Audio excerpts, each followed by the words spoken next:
नमस्कार, मैं doctor Jyoti Gautam, assistant professor, department of sociology, government Meera girls college, Udaipur. आज सोशियोलॉजी की क्लास में आप सभी का हार्दिक स्वागत और अभिनंदन करती हूँ।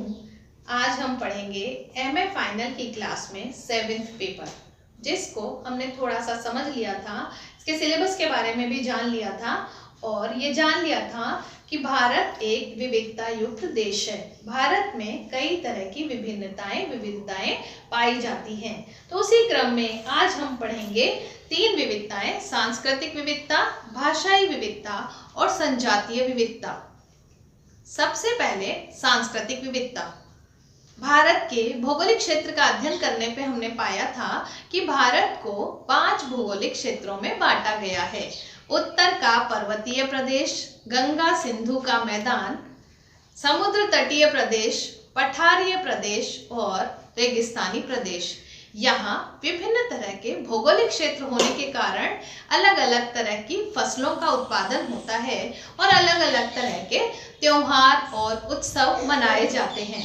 जब अलग अलग तरह के त्योहार, उत्सव, भाषा, रहन सहन और खान पान में अंतर पाया जाता है तो यही अंतर सांस्कृतिक विविधता का रूप ले लेता है और कहा जाता है कि हमारे देश में सांस्कृतिक विविधता पाई जाती है, क्योंकि यहाँ कई स्थान ऐसे हैं जहाँ बहुत गर्मी पड़ती है और कई स्थान ऐसे हैं जहाँ बहुत ही ठंड पड़ती है। कुछ स्थान ऐसे हैं जहाँ बहुत बारिश होती है और कुछ बिल्कुल रेगिस्तानी इलाके हैं। तो इस प्रकार से देश में इतनी विविधताओं के साथ सांस्कृतिक विविधता पाई जाती है। अगली विविधता हम पढ़ेंगे संजातीय विविधता। भारत बहु-नृजातिकी प्रदेश है। यहाँ बहुत तरह के नृजातिकी के लोग पाए जाते हैं। एक नृजातिकी के लोग वे होते हैं जिनमें भाषा, रहन सहन, खान पान की एकता पाई जाती है और इससे विभिन्न होने वाले अलग नृजातिकी के कहलाते हैं। तो भारत में विभिन्न तरह के नृजातिकीय लोग पाए जाते हैं जिनमें इस तरह की विविधता पाई जाती है। आज हम एक और विविधता, भाषाई विविधता पढ़ेंगे। भारत में कई तरह की भाषाएं का प्रचलन है, कई तरह की बोलियां बोली जाती हैं। यह देश को समृद्ध बनाती हैं और इतनी तरह की भाषाएं बोली जाने के कारण इस भाषाओं को 3 परिवारों में बांटा गया है: इंडो आर्यन परिवार, द्रविड़ भाषा परिवार और ऑस्ट्रिक भाषा परिवार, जिसमें अलग अलग भाषाओं को रखा गया है। इंडो आर्यन परिवार में हिंदी, उर्दू, बंगला, असमिया, उड़िया, पंजाबी, सिंधी, मराठी, गुजराती और राजस्थानी भाषा को लिया गया है।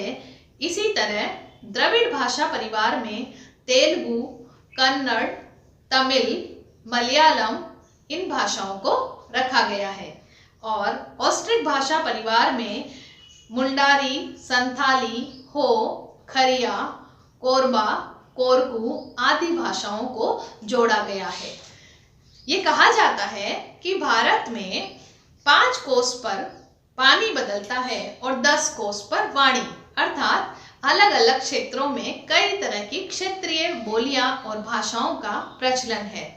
लेकिन फिर भी हमारा देश इस समृद्धि के साथ भी एक एकता रखता है और विभिन्न भाषाओं के प्रचलन के बावजूद भी यहाँ पर एक भाषा में एक समृद्धि पाई जाती है। सभी भाषाएं अपनी तरह से समृद्ध है, लेकिन हिंदी को राष्ट्रभाषा का दर्जा प्राप्त है। और ये देखा हमने कि देश में विभिन्न विभिन्नताओं के बावजूद भी एक एकता पाई जाती है। ये सभी विभिन्नताएं हमें गौरव का अनुभव करवाती हैं और इस गौरव के अनुभव के साथ देश में एक विविधता में एकता पाई जाती है। तो मेरे ख्याल में आपको ये समझ आया होगा। Thank you very much.